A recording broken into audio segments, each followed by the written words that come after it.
I'm Christy and welcome to my channel, or welcome back. So since we're now in May, I decided today that I wanted to talk about all the 5-star romance reads that I've read for the first quarter of the year.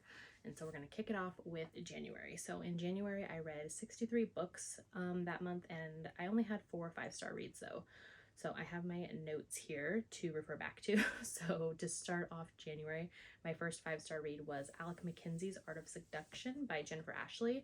And this is book 9 in her McKenzies and McBrides series. I originally started this series like 2 years ago with the first book in the series, The Madness of Lord Ian Mackenzie. I loved that book, but I just put off reading the rest of the series for who knows what reason. But so back in December of last year, I decided to jump back into the series, and between December and January, I ended up binging the rest. So there's 12 books in the series currently, with 6 additional novellas. I've read all of them, all the novellas, all the books except for the most current book, which just came out last fall, and that is, I can't remember the title, but it has to do with Jamie Mackenzie. So it's a second generation story now, following Jamie is Lord Ian and Beth's son. So I'm saving that book for like a rainy day when I need a really great book. So going back to Alec McKenzie's book though, this book is the second book in what she did of her like prequel earlier generation story. The book starts off with Ian and Beth Mackenzie. They're at the family home, and they've been doing research like on all the family history, and so Ian's been looking into that. So it starts off in 1892, and then it jumps back to him while he's researching, you know, their ancestors and stuff. It jumps back into each of those series of the original brothers in the Mackenzie family.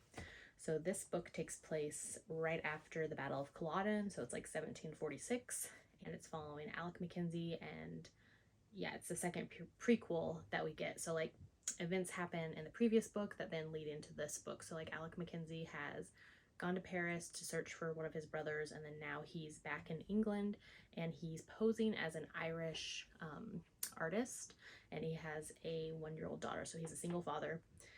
And he decides he's gonna pose for reasons as a artist, and he takes a position within a duke's household, and he becomes like the drawing master slash art instructor to the duke's daughter, which is the heroine. And the heroine quickly realizes like who he is. She realizes his accent is like fake, and like, you know, she just knows his identity. Something else is going on there. And so then he and her, it's their romance. So I love seeing the really easy friendship that Celia, the heroine, and Alec form while he's teaching her art. They just have a great friendship. She has a great relationship with his daughter, and I liked seeing that. Also, Alec has suffered like a lot of loss in his life, so he's really just trying to search for his missing brother, and that's a common theme like throughout the entire series, is just like this really strong bond between the Mackenzie brothers, whether it's the past or the present Mackenzies. And so I just loved seeing all of that.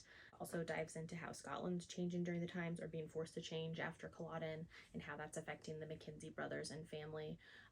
This was, yeah, my favorite of the prequels, and I just will read forever anything like past, present, future that Jennifer Ashley writes for this family, because I just love the Mackenzies and the McBrides series. So the second 5-star read that I read for January was Still Beating by Jennifer Hartman, and this is a book rec that I picked up from Jess from Peace Love Books. She read it and loved it, and so then I grabbed it as well off of Kindle Unlimited, and this one is a dark contemporary romance. So in this book, the heroine and the hero have been in each other's lives for 15 years. When the story kicks off, the hero is actually engaged to the heroine's sister, and the hero and heroine hate each other and don't get along. They've always teased and pranked one another, and the heroine just like can't stand the guy and how he always gets under her skin. So one night after the bar, her wallet gets stolen, and she, after, you know, trying to call everybody else in her contacts list and everyone's snoozing and like not picking up the phone, she decides she's gonna call the one guy she is pretty sure will answer, and like hates that she has to call him. So she calls the hero, and he comes and picks her up at the bar. But along the way, they actually end up getting attacked and kidnapped, and they get held captive together for a month in this like villain, bad guy, serial killer's basement. And so the villain guy's thing is to make two people who are not a couple fall in love, and he forces them to do things together. He forces himself on the heroine, and then what he wants to do is make people fall in love and then murder them in front of one another. This was my first Jennifer Hartman book, and I liked how the author wrote the scenes that happen when they're held captive. Like, they're not overly graphic, but you know what's happening to the heroine, but like it's not in a salacious or too, like, it's obviously uncomfortable to read, but it's not like it could have been worse. And so I liked how she handled that. But so the hero and heroine, they're held captive for a month, and when they get out, everybody back in their regular life is like, you know, it was just 3 weeks, like, you need to get back to normal life, like, why are you guys still upset? But the hero and the heroine, they haven't told everybody what went down there, and so they kind of bond after the fact, with just everything that they went through and all the trauma, and it is their romance. My next 5-star read for January was Deceived by the Gargoyles by Lillian Lurk. This is the second book in her Monstrous Matches series, which is a monster romance series on Kindle Unlimited. I received an ARC of this one after loving the first book in her series, Stalked by the Kraken, that I read last summer. So in this series, it centers around a paranormal bathhouse where paranormals can come and indulge in their sexual fantasies there, and also meet with the matchmaker, which is actually the heroine of the first book. So in this book, the heroine's name is Grace, and she's a curvy witch librarian, and she had a toxic family environment, like just very judgmental, terrible family that she's since cut out of her life. And after multiple dating fails, she really just wants to find a match, find her own love and mate, and you know, so she goes to the matchmaker. And so the matchmaker immediately pairs her up with Elliot, which is a gargoyle hero, and Grace can't believe how well they hit it off at first, or right away. And so they find out later, or Elliot is trying to get up the nerve to tell her the whole time that he's actually part of a gargoyle triad already, and he has 2 gargoyle mates. But he's convinced that Grace is the perfect addition to their like already established triad, and he wants them all to be a thing. And so this book is a MMMF where everybody's having a good time, and group activities, there's breeding talk, there is nodding. Yeah, and I just love this romance. Like, it's super sweet. All of the heroes all have their own personalities, and I liked the additions they brought to Grace's life. It also explores like this huge found family community within the gargoyles, and how Grace was able to join their family situation and find love that she's been missing out on in her life. There's a little bit of danger and suspense happening in this one, and then the gargoyles like protecting and caretaking for Grace, which was really sweet to see. And then my last 5-star read for January was It Ends With Us by Colleen Hoover. This book had been on my TBR for years, and I just finally got around to reading it this year. So this book, I'm sure everybody's read it at this point, but if you haven't, this book deals with domestic violence and an abusive relationship, and kind of the exploration of the heroine in the story from that. And so this book took me on an emotional journey.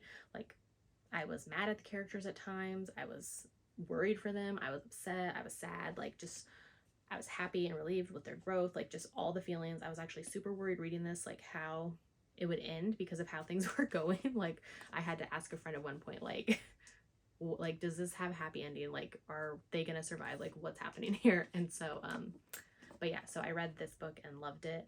And a couple weeks after I read it, actually, Colleen Hoover posted about the next book that she's going to be doing for the series. It Starts With Us, so I'm super excited for that since I just read this book this year and loved it. So in February, I read 45 books for the month, and I had 9 5-star reads. So my first 5-star read of February was The Bride Goes Rogue by Joanna Shoup. This is the 3rd book in her Fifth Avenue Rebels series, and it follows The Lady Gets Lucky, which was one of my favorite reads of 2021. So when I got the ARC for this one back in February, I couldn't wait to jump into it. And so yeah, this comes out May 24th. And this book is between Catherine and Preston. This whole series follows like a friend group, and so this is their story. In this book, Catherine and Preston's fathers were business partners in the past, and they decided long ago that their only children would one day marry. So Catherine has had it in her mind that her and Preston are betrothed, and she's just been waiting. Like, it's been a year after her debut. She's like, okay, I'm ready to get married. Like, when are we planning this? Like, what's happening? So she, at the beginning of the story, decides to go to Preston's office, and she shows up there and is like, hey, like, let's plan the venue, like, let's plan all the details for the wedding, like what's happening. And he immediately bursts her bubble by telling her that he never took that seriously. Like, they're not engaged. Like, he never saw that happening. They're not getting married, like, ever.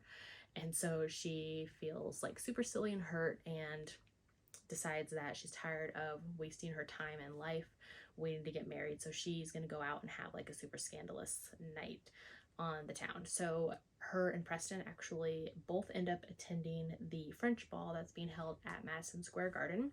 This is like a super scandalous costumed ball with like wigs and disguises and just lots of scandalous activities happening around them. So they actually meet up there not knowing who one another is and share a super passionate night together. After the fact, they realize who one another is and kind of rocks both their worlds. Like, they have to deal with the repercussions of that and kind of fight the attraction and chemistry that they have building between one another. So I love seeing the friend groups in this book. We see all the couples of the previous books as well as a glimpse of the couple of the next and last book in the series, which is super fun. We also get to see Joanna Shupe's kind of worlds connect here, because in her 400 series, A Scandalous Deal book, the heroine in that book is an architect, and she actually makes an appearance in this book, which was a super fun little Easter egg moment if you've read all of her books or a lot of her books. So yeah, I love this book. It's out May 24th. I already have a pre-order copy from where Joanna Shupe does her indie bookstore signing. She sends like swag and stuff, which I believe this one's supposed to come with a map of like her Gilded Age New York, like where all of her series have taken place. So if you haven't grabbed this book yet, definitely look into the pre-order for that. But yeah, it's out May 24th, and it's the hottest book in the series yet. So my next 5-star read of February was After I Do by Taylor Jenkins Reid. My good friend Tasha from Book Diva 401 on Instagram and YouTube actually sent me this book last Christmas, which I'm super thankful for. And so this book is a marriage in trouble situation. The hero and heroine, they're like at a breaking point in their marriage, and they decide that they're not ready to get divorced. And so they want to kind of take a break, take a year apart from one another, live lives separately, and reconvene in a year and see where they're at. And so their only thing is that they're not going to communicate for the year that they're apart, like at all. And so it kind of explores everything that happens between both of them in the year that they're apart. This marriage in trouble book turns into like a deeper discovery of self and family and friendships and connections that people make. It also talks about the difference between love and romance and how that affects the characters moving forward in their lives. This one is an emotional hitting book, but I just really liked it. So my next 5-star read is Reminders of Him by Colleen Hoover. This was actually the book club pick for Tori from Live a Novel Life and Sam from Sam Reads a Little, their cover to cover book club pick for February. So I grabbed this one, and I actually listened to this I grabbed it from Kindle Unlimited, and it had the listen and read feature. So I listened to this one and really liked the audiobook, but I loved it so much I had to have a copy for my shelves.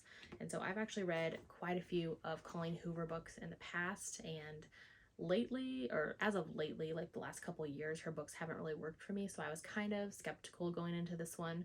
But yeah, I had heard mixed reviews, and so I'm like, you know what, I'll give it a try. It has an audio, like I'll just listen to it and see what I think. And so I don't know if it was because my expectations were lowered or what, but like this book just blew me away and I really loved it.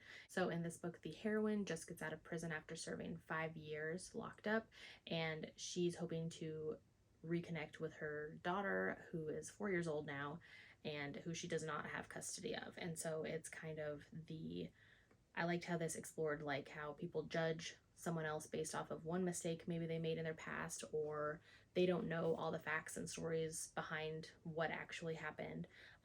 The hero ends up being her baby's father's best friend, who's actually present in her daughter's life, and so he gets kind of in the middle of the whole situation because he has a really good relationship with her daughter and her daughter's grandparents, but they do not want a relationship with the heroine, and he's kind of stuck in the middle of like, is he going to help her? Is he going to, risk his chances of being in the little girl's life, who he's been a part of her life for 4 years? And so I just really love this one. It like hits emotionally, and it was just one of my faves of Colleen Hoover's newest books. So my next 5-star read in February was Slightly Dangerous, which is book 6 in Mary Bellogg's Bedouin Saga. Just had to remember that for a minute. The hero, this is the last book in the series and one that I was looking forward to the entire time of the series. I definitely recommend reading these in order. I binged the whole series and just had a great time with these. In this book, it follows Wulfric Bedouin, which is the duke of the family, and he's kind of had to look after all of his siblings and, you know, uphold the whole family for pretty much his entire life. And so he is a cold and starchy duke, and I loved seeing his romance with the heroine, who is actually widowed.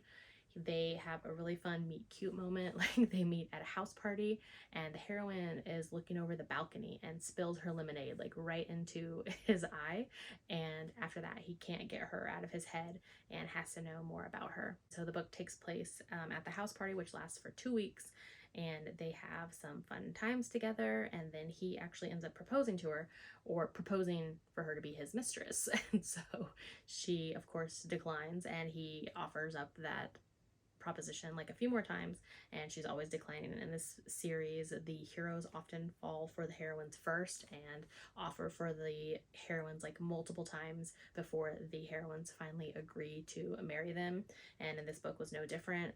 They actually end up meeting back up a couple months after the house party, and I just liked seeing how the heroine loved him for who he was and didn't see him as just the duke and the mantlehead of the family like most of society and his siblings have looked up to him his whole life. Like, she really was a good balance for him, and I liked seeing their romance. In this book, we also get to see all of the Bedouin siblings and couples, some of their children that they're now having.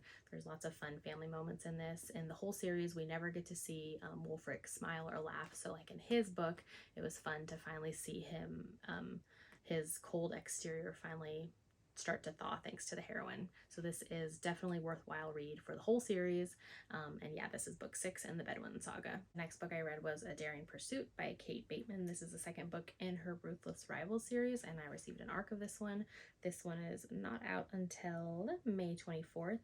So this series follows the Montgomery and Davies families. They live in Wales, and their families have been feuding for centuries at this point. And so the hero and heroine are from the opposing sides of the families. So in this book, Karis is the heroine, and for the past 2 seasons, she's done everything in her power to avoid marriage. She wears outrageous outfits. She just has like a super scandalous and carefree attitude that she's hoping to put off suitors because of some secrets in her past. And so she doesn't want anybody to be interested in her. The only one who actually sees through her persona and the act that she's playing for everybody else is Tristan Montgomery, who is her neighbor and one of the members of the rival families. So he has spent years being interested in her, but he tries to play it off like he's not. There's mutual pining on both of their parts, actually, where both have been interested in one another for years and try to play it off. So when Tristan finds Karis in a scandalous position, which is in somebody else's carriage at a party they're both at, he makes an assumption and propositions her. So he knows she doesn't want to get married and is like, hey, since you're obviously here for some other sort of dalliance, like, why don't me and you get together, and for 1 week we'll just partake in all the scandalous things together and have a good time. So I loved this one. I love the mutual attraction that Tristan and Karis have for one another. This book like immediately grabbed my attention from the beginning. It turns into an enemies with benefits, which I loved seeing play out. There's also a suspense plot line that happens with some blackmail.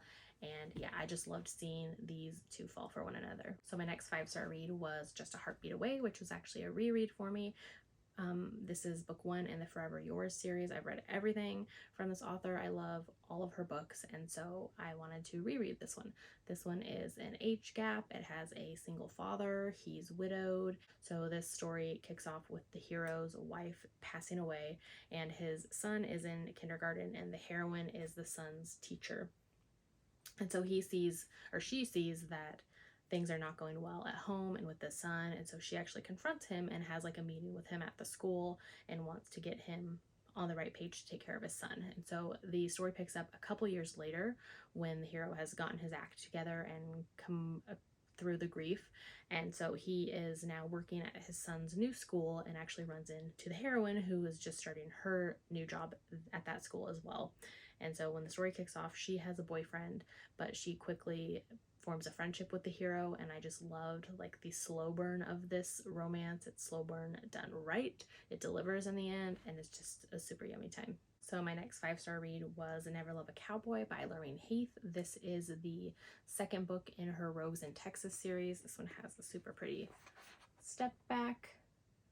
I have been making my way through Lorraine Heath's backlist for the past 2 years now. She is my favorite historical romance author, and I love pretty much all of her books consistently. She always works for me. I've read about 45-ish of her books now and only have a few more to go. So this was one of the series that I had to get to in February. And so in this book, there are 3 heroes whose English fathers decide that they're going to send their wayward sons to Texas to kind of find their own way. So the hero and his friends, they get sent to Texas in the first book in the series, and they meet the local saloon owner's daughter, which is the heroine of this book. So in that book, she overhears them talking in the saloon about how they want to do this new business venture, which is a cattle drive, and she decides she wants in on the business, and she decides to join them. And so in this book, the hero is only wanting to take the heroine on as his lover, and he's like, I don't believe in love, marriage is not for me. And she's the opposite, where she doesn't want a fleeting passion, she wants love and marriage. And so they kind of butt heads over that for a while before they finally give in and fall for one another. And so in this book, they both have hurts from the past, and I just liked seeing these 2 tortured souls find their HEA together. So my next 5-star read in February was Baron by Joanna Shupe. This is the second book in her Knickerbocker Club series, and this one follows a railroad baron and a medium who convinces people she can commune with the spirit world. And so in this book, Will is the hero. We actually saw him in book 1, where he's like the overprotective brother of the heroine of that book. And in this book, we get to see him fall for this heroine. In this book, the hero is trying to run for office, and so we get to see politics of the time and seances. The heroine has been trying to provide for her, I believe, 3 younger siblings. They're all teenagers for a while now, and she just wants to make a living. And the hero steps in, kind of rescues them a few times, and gets involved with her and her siblings' lives, which was super fun to see. And I just really loved this one. And my last 5-star read for February is The House of Sky and Breath by SJM. This is the second book in her Crescent City series, and I had actually put this book off. So like I pre-ordered it and then wasn't feeling like I wanted to jump into it right away. But then a week after it released, I was kind of in a book slump after reading a couple books back to back that didn't work out. So I was like, you know what? Her books, for some reason, always pull me out of book slumps. So let me jump into this where I can just escape into this epic, amazing fantasy world. So it definitely worked, and I had a great time with this one. I can't really say too much just because it follows the first book in the series, but I loved this book. Like everything from the first page on, I was just super enthralled in the story. I love the characters. I love seeing how far SJM has come in her writing and the storytelling she does. I feel like the characters in this one are some of my favorites, and I just really love it. This book actually put me down a SJM, my own little readathon for SJM, where I ended up, after this book, going back to Throne of Glass and binging that entire series. And then I decided after that to keep going and reread acotar series for the 3rd time.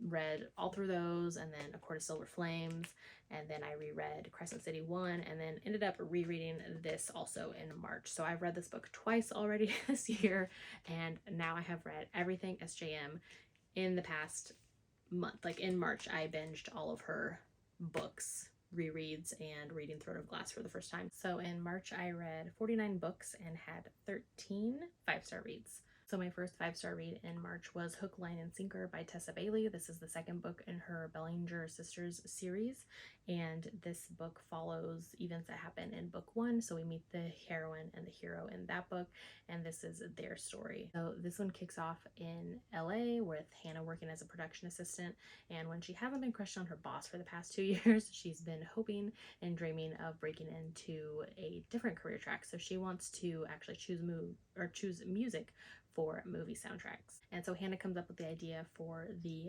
next film to take place in film where her sister lives, which is in the super small town of Westport. So ever since the first book, Hannah and Fox have had a texting friendship for the past like 7 months where they've connected. They just created like a friendship and they've connected over music and songs and just really get along. So when Hannah arrives in Westport to do the movie filming and scouting, she actually moves in with Fox for a little bit and stays with him when he's not off doing his king crab fisherman thing with Brendan. So I loved seeing these two together. Fox has been like majorly crushing on Hannah, and it was fun to see their attraction to one another.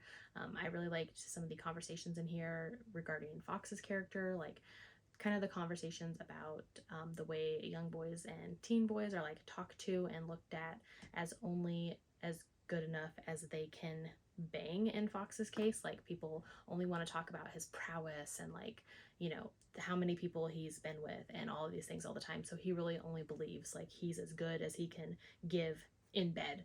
So I loved in this book how Hannah proves to him that he's not just a meaningless bang, like that he has always thought, that she not only tells him multiple times that he is worth more than that, like she proves it to him in this book, and I liked seeing that. Best friend to lover was just everything. If you haven't read Tessa Bailey before, she's like the queen of dirty talking, and this was just one of my favorites from her.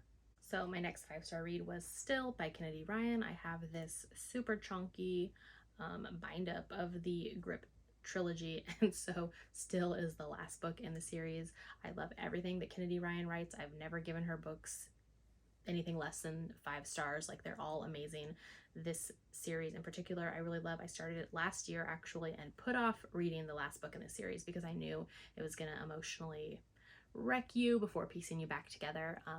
And so yeah, this whole series follows Grip and Bristol, and it's their romance, and this was just a really beautiful journey that they go on, and this book was everything that everybody says it is. And my next 5-star read was Destiny's Embrace by Beverly Jenkins. This is the first book in her Destiny's trilogy. I actually started this series 2 years ago, read the second book first, then jumped to the third book last year, and then realized that I never got to the first book. So I finally read that one. Beverly Jenkins is one of my favorite authors and one who I've been working through her backlist for the past 1.5 years or so. And so this was the beginning of the Destiny trilogy, which follows the Yates family. I really loved this book and seeing all of the characters and meeting them all, even though I already know all of them, but this was fun to see Mariah and what's his name? Logan. Mariah and Logan's romance. Beverly Jenkins always does a really great job at writing super strong heroines who I love to see, and I love seeing the heroes fall for them. In this book, the entire Yates family actually takes in and protects Mariah, and I just love to see it. And my next 5-star read was actually a reread, which is Devil's Daughter by Lisa Kleypas. This is book 5 in the Ravenel series. It's the pretty step back of Phoebe and West. West is a Ravenel, and Phoebe is the daughter of Evie and Sebastian St. Vincent from the Wallflowers series. So if you didn't know, the Ravenels series comes after the Wallflowers. Some of these books, including this one, features like the next generation children's stories of the couples in that book, so I definitely recommend reading the series in orders, like Wallflowers, then Hathaways, and then the Ravenels. So in this book, West is kind of had a whole character journey throughout the series, and I loved him from the beginning, and then I loved seeing him have his romance in this book with Phoebe. So Phoebe is a widowed heroine. She married her childhood friend who had always been really sickly growing up. They had 2 sons together, and then her husband passed away, and so after a few years in mourning, Phoebe is ready to get back out there, and she actually wants to take on the estates that her son is in charge of, like before he comes of age. And so she meets West in this book when they're attending her brother's wedding, I want to say, because her brother was in Devil in Spring and is marrying one of the Ravenel sisters, and so they meet at a wedding. And Phoebe and West's chemistry just is apparent, like from the very first time they meet, and they have really great banter. I loved seeing West have a relationship with her brothers. Also, Phoebe's dad, of course, Sebastian St. Vincent, is in this book, and I loved seeing his conversations with his daughter as well as his conversations with West. It was just a really great romance, and if you love St. Vincent from Wallflowers, then I think you'll love this book too. So my next 5-star read for March was The Takeover by T.L. Swan. This is the second book in the Miles High Club. My friend Tiffany from Tiff Talks pages on YouTube and Neverland Pixie on Instagram actually sent me this book. I knew this was one of her favorites, and so it had been on my TBR, and I'm so thankful for her for sending me this copy, because then I finally jumped into reading this series that's been on my TBR for at least a year now. So this book is the romance between Claire, a widowed single mom to 3 sons, and Tristan Miles, who is one of the brothers of the Miles family that the series follows, and they own like a media entertainment company. At the beginning of the story, Claire has been widowed for 5 years and is trying to balance like her life, taking care of her sons, and her work life that she has taken over her late husband's company. She's trying to keep it afloat. And so she first meets Tristan when he actually offers to purchase her husband's company, or her late husband's company.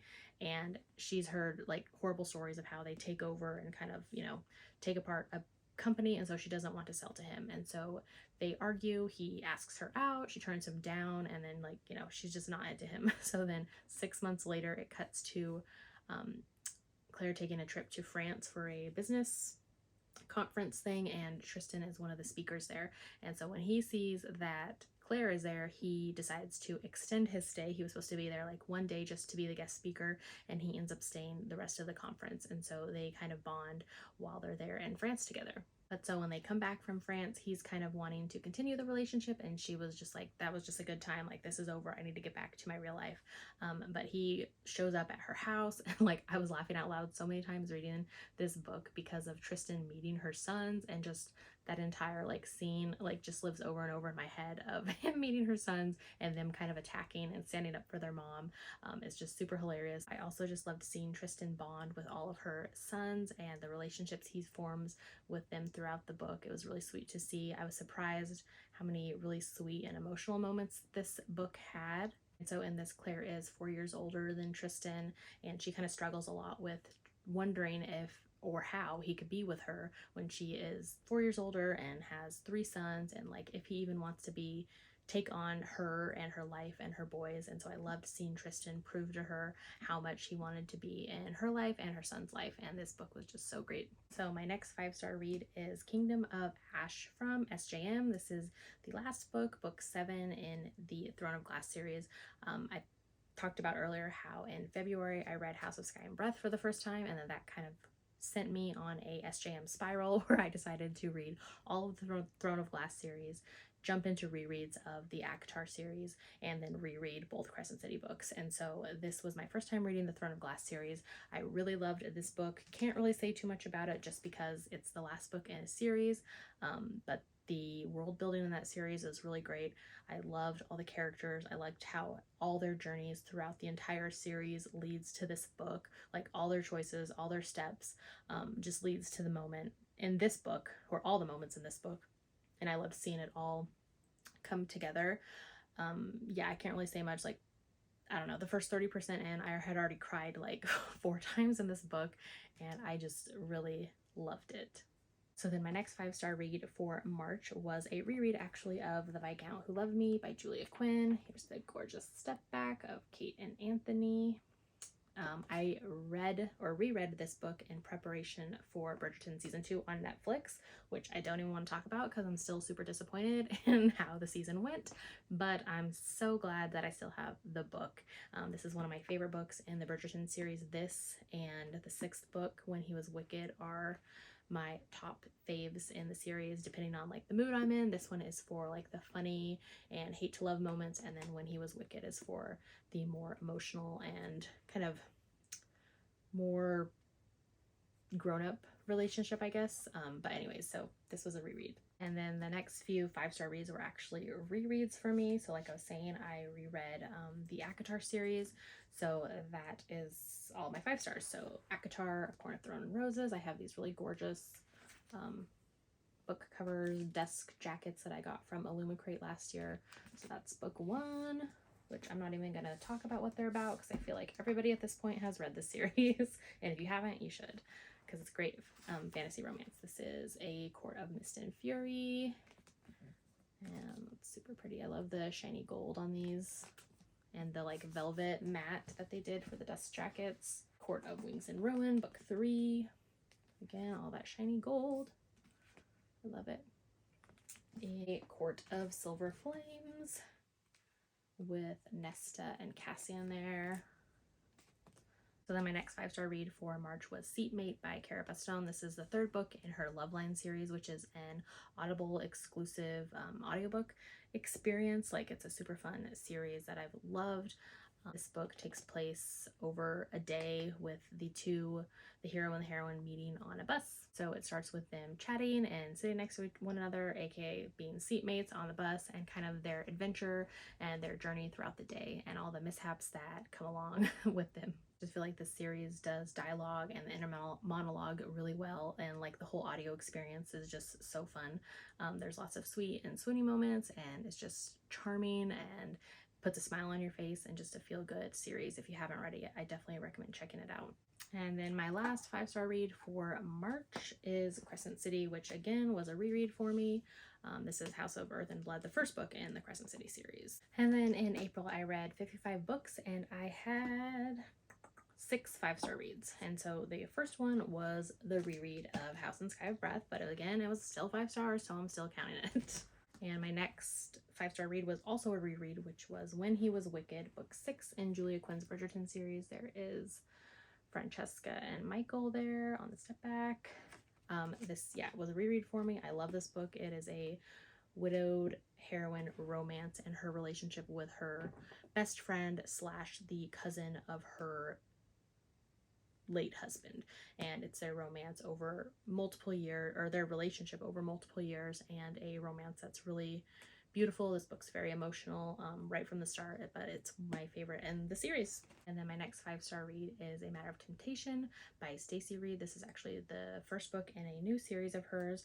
I read an arc of it. It's actually not out until June 28th, but I loved this one. I believe I rated it 4.5, but I rounded up to 5 stars.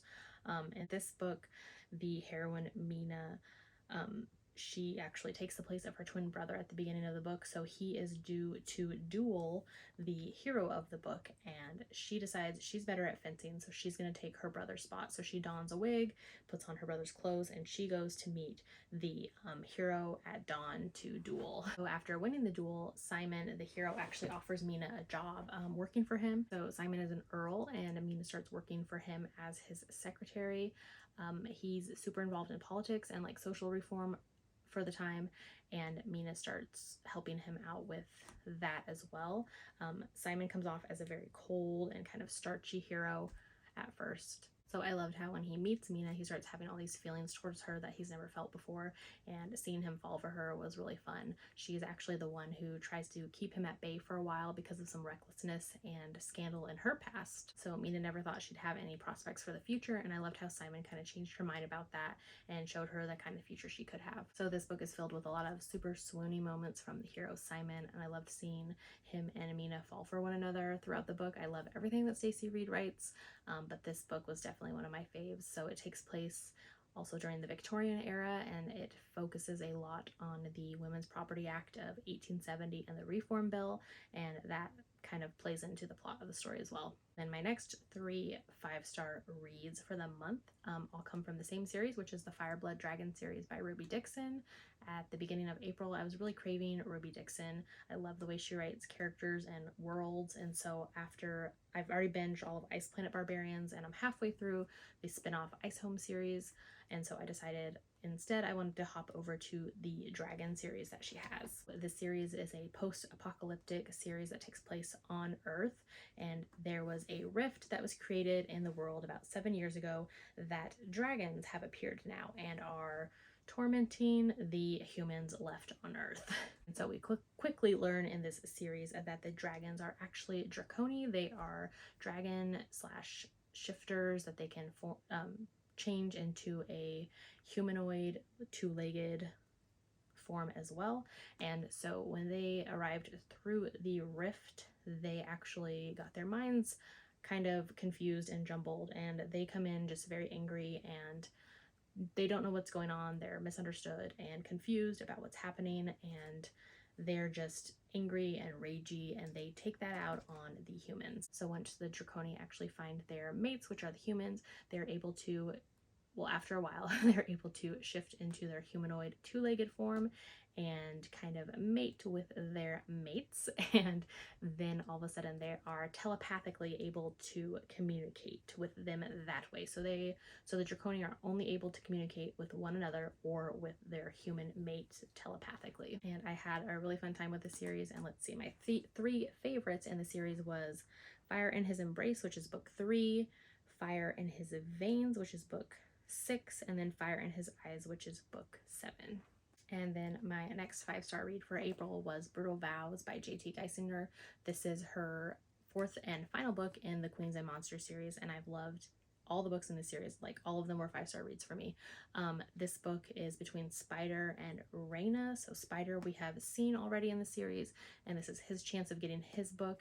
And then Raina is actually the aunt of who Spider is supposed to get married to, and so it's their romance. And Raina definitely stole the show in this book. She is probably one of my favorite characters in the entire series. I loved seeing her take on Spider, take on all these mafia men in her life, and really just reign supreme. So at the beginning of the story, Spider is actually sent to Raina's brother, who is one of the heads of the Italian mafia's families, and he's sent there because Declan, the hero of the second book and the head of the Irish mafia, he wants Spider, his second in command, to go and marry one of the Italian mafia family's women. And so Spider goes there and he meets Raina's brother. Raina is super pissed when she finds out that her brother is trying to force his 18-year-old daughter into a marriage with Spider. Raina is widowed and was in a super bad marriage herself, and so she doesn't want her niece slash goddaughter to go through what she went through. So she decides she's gonna have final say and if her niece is really gonna marry Spider or not. And it kind of evolves from there, and eventually Raina has to take the place of her niece on the wedding day. And then my last 5-star read of April was Inked in Lies by Gianna Darling, which is book 5 in her Fallen Men series. So I originally read the 1 through 4 Fallen Men series like 2 years ago, and at the time that's all she had written, and I never jumped back into her books. I've read quite a few of Gianna Darling's books, and the series still remains my favorite. So when Jess from Peace Love Books and Tori from Live a Novel Life were doing their Fallen Men read along in prep for book 7 that comes out hopefully this month, I decided that was the perfect chance to jump back into the series and catch up. So I had to read book 5 and then the novella, which is like 5.5, and then book 6. But book 5, Inked in Lies, definitely stole the show for me. So Inked in Lies is Nova and Lila's romance. It's an age gap with a kind of forbidden-esque vibe because they become foster siblings, kind of like his family takes her in when she is 5 or 6 and he is actually 17, 18, and he already moves out. So like they never live under the same roof really, but they are a part of each other's lives for a really long time. And this series this book kind of follows that whole evolution of their friendship and romance and just all the complications that comes with how long they've been in one another's lives. So I loved being back with the entire Entrance, that's where it takes place, Entrance, British Columbia. Like, I loved being back with that and all of the Fallen Men characters. Seeing Zeus and his entire family was super fun. I loved seeing how Nova was taken in by them and has become one of the Fallen Men. He also owns and runs the tattoo shop, and he has tattooed Lila quite a few times over the years, and I loved all the symbolism between all of her floral tattoos that she has and how he calls her his flower child. And I loved the angst and caretaking that takes place in this book. Lila and Nova, they don't get together until she's 23 and he's 35, and so I just loved seeing their growth as characters throughout the series. Lila has wanted Nova for a super long time, and so seeing her finally get her guy was super fun. So yeah, those were all of my 5-star reads so far for the first quarter of 2022. I have read over 200 books so far this year, and I can't wait to see what other 5-star reads I have for the rest of the year. So today I wore my Speed Readers Club Reading Fast AF is a Way of Life sweatshirt from Hello Lovely Box. I am a rep for them and have a code to shop and get a discount if you ever want to buy any of their stuff, which all of those links are in my description here on my video. So yeah, thanks so much for joining me. Make sure to like, comment, and subscribe, and I can't wait to film another video. So see you later.